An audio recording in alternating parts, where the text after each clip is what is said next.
करता करे न कर सके, शिव करे सो होए। तीन लोक नौ खंड में, शिव से बड़ा न कोई। हर हर महादेव। भगवान शिव जिनकी अमर शक्ति का मुकाबला कोई नहीं कर सकता। सभी पुराणों में उनकी अथाह शक्ति और उनके अवतारों के रहस्य के बारे में हर कोई जानता है। यहाँ तक कि पुराणों में इस बात का जिक्र भी मिलता है। लेकिन जिस तरह भविष्य पुराण में भगवान विष्णु के 9 अवतार और आने वाले हैं कल के अवतार के बारे में बताया गया है, उसी तरह इसमें भगवान शिव के आने वाले अवतारों के बारे में नहीं बताया गया। इसलिए किसी को यह नहीं पता चलता कि उनका अगला अवतार धरती पर कब अवतरित होगा। आज हम इसी सवाल का जवाब देने वाले हैं। दोस्तों, हम आपको उनके सभी अवतारों और स्वरूपों के बारे में बताने वाले हैं।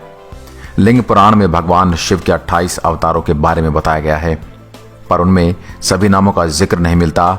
वहीं शिव पुराण में भगवान शिव के 19 अवतारों का वर्णन मिलता है। जैसा कि आप सब जानते हैं, भगवान शिव अनंत शक्तिशाली हैं। साथ ही भगवान शिव 8वें आयाम में रहते हैं। आज हम आपको एक खास सवाल का जवाब देने वाले हैं। हमारे कई सारे दर्शकों ने हमसे पूछा कि आखिर भगवान शिव धरती पर वापस कब आएंगे, और अगर वह वापस आएंगे तो क्या और खास अवतार लेकर आएंगे। दोस्तों, अगर हम पुराणों के साथ वेदों का भी अध्ययन करें तो हमें पता चलेगा कि भगवान शिव अनंत निरंकार है, जिनका कोई रूप नहीं है। शंकर भगवान को उनका भौतिक रूप माना जाता है, जिन्हें खास कार्य के लिए 3 आयामी सृष्टि में आना पड़ता है। शिव पुराण में उन्हीं 19 अवतार का वर्णन मिलता है। ये हैं 19 अवतार: पिपलाद अवतार, नंदी अवतार, वीरभद्र अवतार, भैरव अवतार, अश्वत्थामा अवतार, गृहपति अवतार, दुर्वासा अवतार, हनुमान अवतार, ऋषभ अवतार, कृष्ण दर्शन अवतार, भिक्षुस्वर अवतार, सुरेश्वर अवतार, कीरत अवतार, यतिनाथ अवतार, सुनत नर्तक अवतार, ब्रह्मचारी अवतार, यक्ष अवतार और अवधूत अवतार। लेकिन भगवान विष्णु के विपरीत भगवान शिव के अवतार स्थायी हैं, यानी समय समय ये अवतार इस 3 आयामी सृष्टि में आते रहते हैं। जिस तरह नंदी अवतार भगवान शंकर के साथ ही दिखाई देते हैं, वैसे ही वीरभद्र उनके रुद्र अवतार हैं, जो समय समय पर अपना कार्य करते हैं। परशुराम और हनुमान जी तो अब भी इस धरती लोक पर विराजमान हैं। इसके साथ ही उनके भविष्य में आने के संकेत कई पुराणों में मिल जाएंगे। अगर हम अपने पुराणों का अध्ययन करेंगे तो पाएंगे कि ब्रह्मा के एक दिन को एक कल्प कहा जाता है, जिसमें भगवान शिव अनंत में आते हैं और विनाश करते हैं।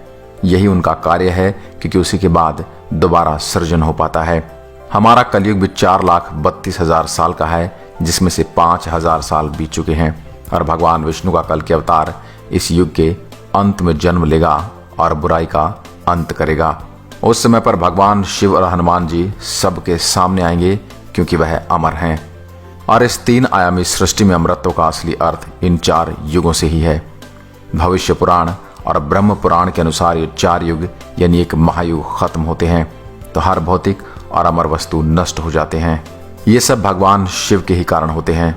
हर पुराण में भी ये बताया गया है कि प्रलय भगवान शिव का ही रूप है, जिसमें अथाह शक्ति होती है और उससे कोई नहीं बच सकता, यहाँ तक कि देवलोक भी नहीं। इस तरह कलयुग के अंत में भगवान शिव प्रलय लाएंगे, जिसमें सभी भौतिक वस्तु नष्ट हो जाएंगी। हनुमान जी भी इस प्रलय से अपना देह त्याग करेंगे और दोबारा भगवान शिव में विलीन हो जाएंगे। इसके बाद फिर से सतयुग की शुरुआत होगी और सबको भगवान शिव के प्रलयकारी शक्तियों का पता चलेगा। इसके बाद नया सृजन होगा और भगवान विष्णु का कार्य फिर से शुरू होगा। ब्रह्मा जी से नई सृष्टि का निर्माण होगा और भगवान विष्णु उसको नई दिशा देंगे। तो ऐसे में अब सवाल का जवाब आपको देते हैं। सवाल ये था कि क्या भगवान शिव वापस इस धरती पर आएंगे? तो हाँ दोस्तों, भगवान शिव इस धरती पर वापस आएंगे, वो भी 4,32,000 साल बाद, जब इस सृष्टि में दोबारा से भगवान विष्णु कल की अवतार लेंगे और इसके बाद ही असली प्रलय शुरू होगी, जो भगवान शिव द्वारा लाई जाएगी। अपने दोस्तों के साथ इस वीडियो को शेयर जरूर करें। धन्यवाद।